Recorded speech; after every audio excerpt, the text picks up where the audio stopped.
喂，hello，我個情況就係咁嘅，咁我而家揀一張相啦，咁就揀呢張，咁跟住我轉返去先，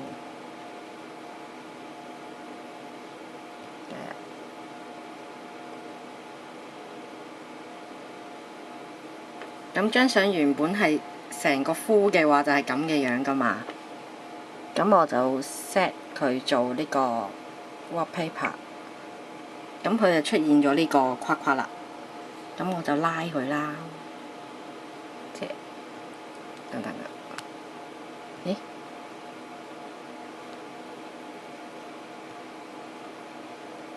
嗱，拉盡呢，佢只可以半個框框啫，即係成張相唔得咯。見唔見到？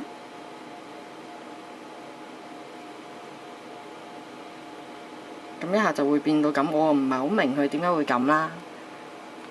咁我就會拉返大佢，唔係好識用啊。就係咁啦，咁我應該點解救佢呢？唔該晒你。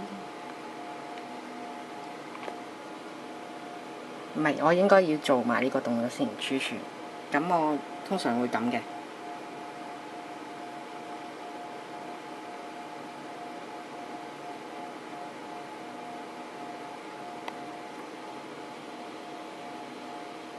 好啦，我走返出去先。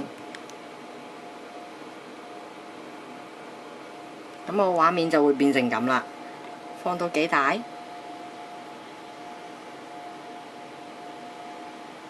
即係唔可以成張相喺個 wallpaper 度咯。究竟點解救呢？阿高人教一教我，唔該。